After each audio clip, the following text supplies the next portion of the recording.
আমরা পূর্ববর্তী চ্যাপ্টারে দেখতে পাই সুজিকাজে টেনমার মৃত্যুর পর পরিস্থিতি আরও বিপজ্জনক হয়ে উঠেছে।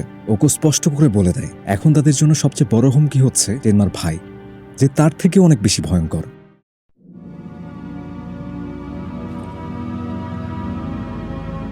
চ্যাপ্টার 6 শুরু হয় এক অস্বস্তিকর নীরবতার মধ্য দিয়ে। রাতটা অস্বাভাবিকভাবে ভারী, চারপাশে যেন চাপা আতঙ্ক। মাতাহাচি একা একা ভাবছিল এখন তারা কিভাবে বাঁচবে। সুজিকাজে গ্যাং নিশ্চয়ই চুপ করে থাকবে না, আর ভেতরে থাকা এক অদ্ভুত অস্থিরতা কাজ করতে থাকে। হঠাৎ করে সে উঠে দাঁড়ায়, ধীরে ধীরে পা ফেলে সে ওকুর ঘরের দিকে এগিয়ে যায়। ঘরের ভেতরে ওকো গভীর ঘুমে, অন্ধকারে তার মুখটা শান্ত এবং নিরস্ত্র।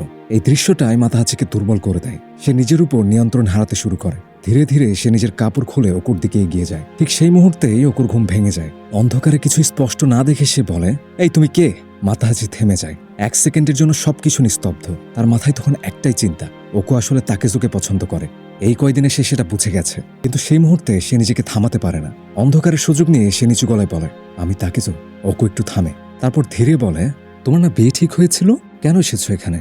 কথাটা শেষ হতেই বাতাসটা আরো ভারী হয়ে যায়। সকাল হয়ে গেছে। মাতাহাচি একা একা বসে আছে। তার মুখে যেন অপরাধবোধটা একদম স্পষ্ট। সে নিজেকেই প্রশ্ন করে, কেন সে তাকেজোর নাম নিল? কেন সে নিজেকে আটকাতে পারল না? কোনো উত্তর আসে না। সে চুপচাপ পানি দিয়ে মুখ ধুয়ে ফেলে। সে তার হবু স্ত্রীর কথা মনে করে মাথা নিচু করে ক্ষমা চায়। এদিকে বাইরে তাকেজো দাঁড়িয়ে। মাতাহাচি এসে বলে, চলো আজই আমরা গ্রামে ফিরে যাই। তাকেজো শান্ত গলায় উত্তর দেয়, তুমি যাও। সে থেমে যায় এবং বলে, আমি যখন মিয়ামোটো গ্রাম ছেড়েছিলাম তখনই ঠিক করেছিলাম যে আমি আর ওই জায়গাটাতে কখনোই ফিরে যাব না।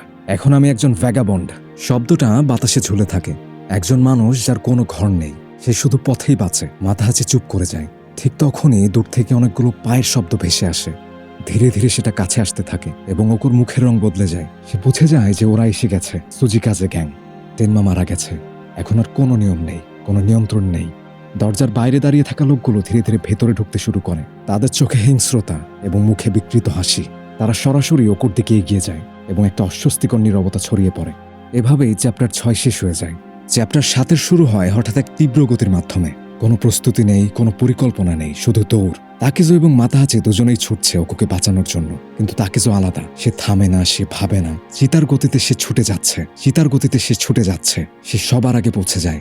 এর পরের সিনে আমরা দেখতে পাই কিছুক্ষণ পর মাতাহাচি এসে পৌঁছায়। সে থেমে যায়। চারপাশে ছড়িয়ে আছে অসংখ্য ঘোড়া, নীরব কিন্তু উপস্থিতি ভারী। তার বুক কেঁপে ওঠে। ভেতরে যে অনেকগুলো লোক আছে সে এটা বুঝে যায়। ভেতরের দৃশ্য, তাকেজো ইতিমধ্যেই ঢুকে গেছে। তার চোখে কোনো দ্বিধা নেই। সে সোজা হয়ে দাঁড়িয়ে থাকে তাদের সামনে। সুজিকাজে গ্যাংয়ের লোকগুলো ধীরে ধীরে এগিয়ে আসে। তারপরে তারা একসাথে আক্রমণ করে। বাইরের দৃশ্য, মাতাহাচি দরজার বাইরে দাঁড়িয়ে আছে। তার পা আর এগোচ্ছে না। ভেতরের শব্দগুলো তার কানে আসছে, ধাক্কা, চিৎকার, লোহার সংঘর্ষ। এ যেন আলাদাই একটা পরিবেশ। তার নিঃশ্বাস ভারী হয়ে ওঠে। সে নিজেকেই বলতে থাকে, ও তোমার ছোটবেলার বন্ধু, তোমার ওকে বাঁচাতেই হবে, নাহলে ও যে মারা যাবে। তার হাত যেন ভূমিকম্পের মতো কাঁপছে। তবুও সে ধীরে ধীরে এগোতে শুরু করে। ঠিক তখনই পেছন থেকে একটি কণ্ঠ আসে। মাতাহাচি ঘুরে দাঁড়ায় এবং লক্ষ্য করে যে এটা অন্য কেউ নয়, এটা ওকো। মাতাহাচি বলে ওঠে, তুমি এখানে? ভেতরে তাকেজো তোমাকে বাঁচানোর জন্য লড়ছে। ওকো শান্ত গলায় বলে, আমি তো জানতাম টেনমার মৃত্যুর পর ওরা আমার পেছনেই আসবে। আসলে সেই আমাকে এতদিন রক্ষা করছিল। বাতাস ঠান্ডা হয়ে যায়। হঠাৎ করেই ওকো এগিয়ে আসে এবং মাতাহাচিকে জড়িয়ে ধরে। আর এদিকে ঘরের ভেতরের দৃশ্যটা ছিল একদম ভিন্ন। তাকেজো কোনো দয়া ছাড়াই লড়ছে। তার আঘাত যেন থামছেই না। সে একের পর এক লোককে মেরে ফেলছে। সে তাদের তলোয়ার দিয়ে তাদেরই গলা কেটে ফেলছে। ঘরটা ধীরে ধীরে রক্তে ভরে যাচ্ছে এবং বাইরে রয়েছে শুধুই নীরবতা এবং শ্বাসের শব্দ। সময় যেন থেমে গেছে। ভেতরে থাকা শেষ মানুষটাও মারা যায়। সবকিছু যেন নিঃশব্দ হয়ে গেছে এবং চারপাশে শুধুই রক্তের গন্ধ। তাকেজো কিছুক্ষণ দাঁড়িয়ে থাকে এবং ধীরে ধীরে বাইরে বেরিয়ে আসে। তাকেজো কিছুক্ষণ দাঁড়িয়ে থাকে এবং ধীরে ধীরে বাইরে বেরিয়ে আসে। বাইরে যেন কোথাও কেউ নেই। চারপাশ ফাঁকা। তার চোখ পড়ে একটা গাছের পেছনে। মাটিতে পড়ে আছে দুজনের কাপড়। তাকেজো থেমে যায় কিন্তু কিছুই বলে না। কিছু জিজ্ঞেস করার আগেই সে বুঝে যায় এবং এইভাবেই চ্যাপ্টার 7 শেষ হয়ে যায়।